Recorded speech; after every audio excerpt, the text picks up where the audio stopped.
Kai never dies. Why is this series so good? Why does it get my heart pumping? Why does it make me feel like going upstairs and being extra good to myself? Why is there nothing like this on every channel? And the reason is, most of the time, these redo shows or follow-ons from great movies are not done by fans. It's not done by writers that know exactly how the original made them feel.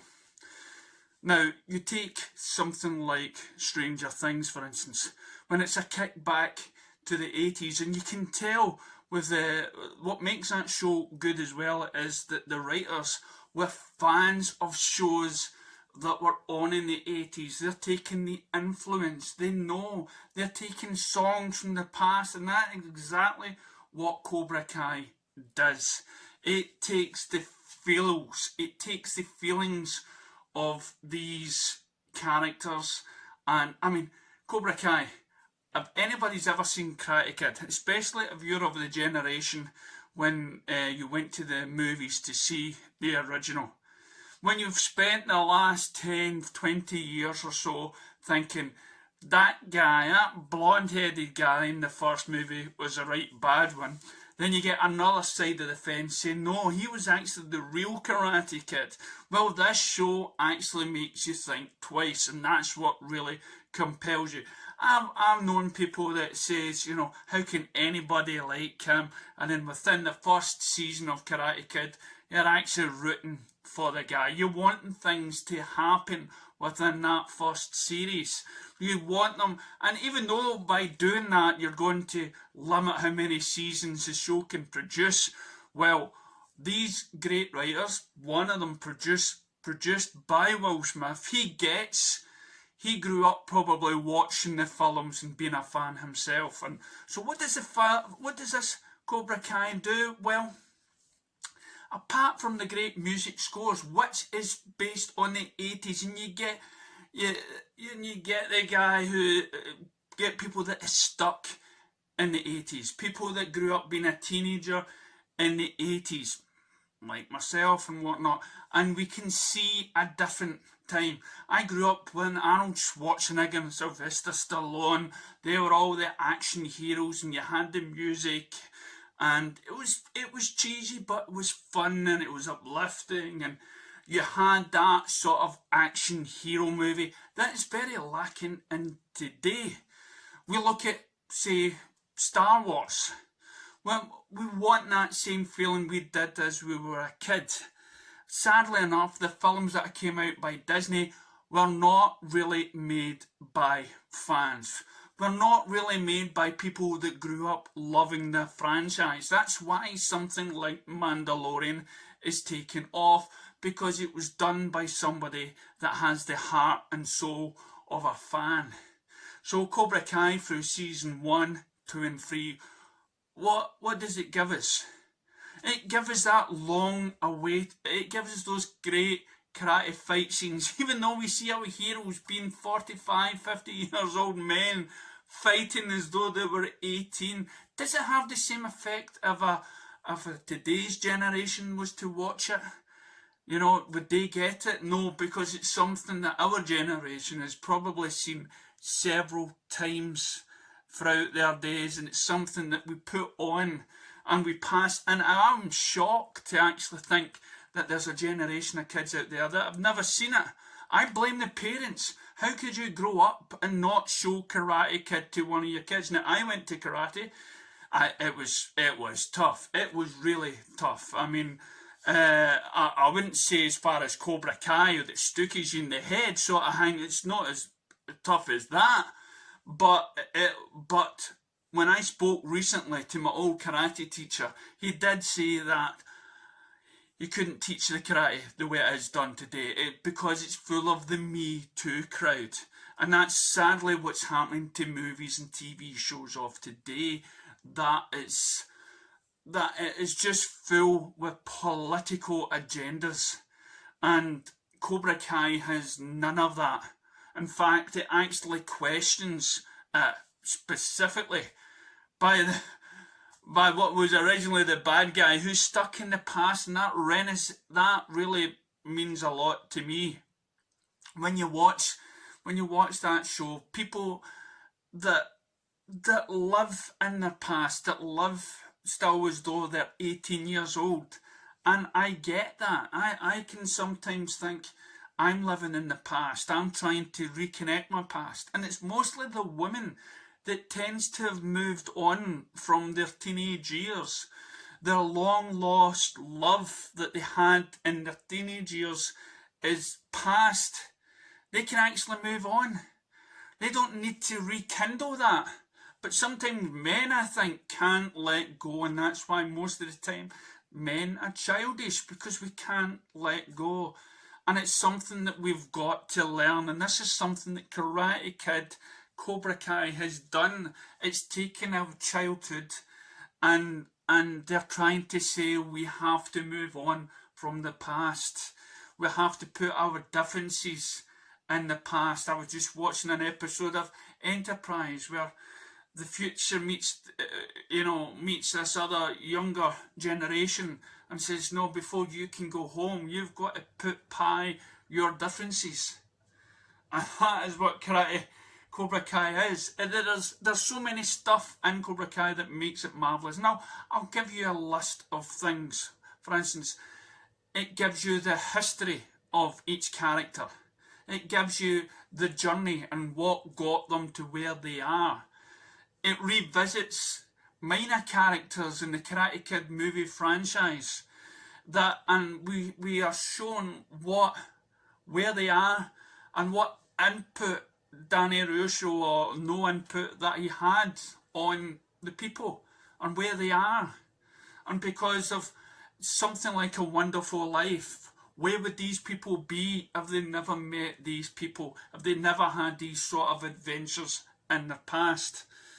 And now we have the older generation that have got a sort of still hatred against each other, that they haven't matured yet because they're stuck in the past, and they're inflicting the youth of today, and they're filling them with their own world history, and they're inflicting the same hatred or the same distrust into the students.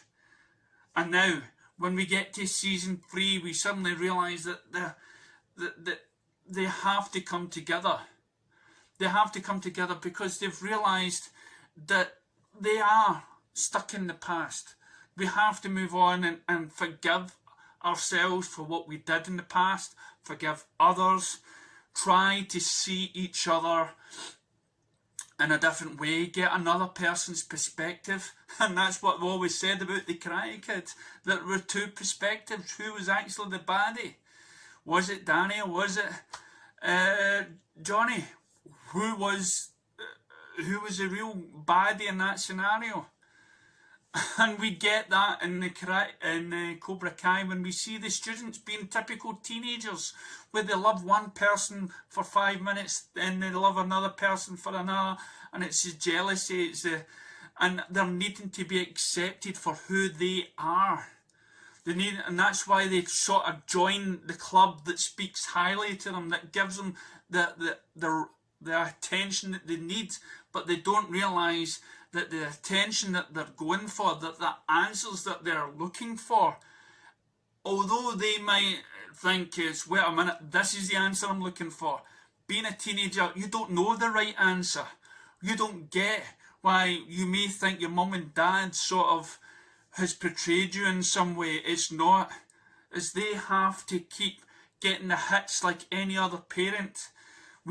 Parents make mistakes, yes, but it's in the kids' best interest, and most of the time kids don't see that, and especially when it comes to senses and fatherhoods. And mothers, somehow in this series, the women seem to actually talk sense in this. Now that might not come to a surprise to you, but sometimes the women have you could say they're in this series, they've got a lot of sense, and the two men should listen to the women. But again, they don't have that history. They don't have those grievances. You know, especially Danny's wife. She wasn't there when all this stuff kicked off. It's the misunderstanding. And when we get to season 2, we suddenly realise the damage that these two teachers have done. We're joining on their quests. We're slowly trying to tie them together, and we want everybody who's watching the show wants peace, harmony, wants to grab these two guys, sit them down and say, look, you two guys are great to each other, you guys are brilliant, you just don't see it yet. So when we get to the end of season 2, it's like, oh no, this will never happen now. And then again, it's the father image we're looking for. Danny with his master, Johnny with his son, or the boy next door who he's treating more like a son than his own one because he wasn't there, he wasn't a great father. Just like Johnny's, his real father wasn't there, he was brought up by a rich stepfather. So again, the fatherhood wasn't there. But so you've got all these great intricate stories with the characters. But for me, what really makes the series well is the heart-dropping music scores that happen in from the 80s. The music that somehow existed in the original films that are now carried into today's movies and today's TV show. When we hear that bit of music, we're transported back to our past. We're transported, and as soon as we hear it, we know that's the Ferris wheel music. That is the music I heard at this scene. This is the music I heard in that scene. And then we get the payoff. You know, we get redemption. We get, we see people, modern films tend to not give you go for the answers that you want. But in the 80s, they try to give you a good moral story where good triumphs over evil, where the good forces of good comes together at last, and then they go, and that's exactly what the Karate Kid is all about. It's about learning how to grow. It's about putting your past behind you.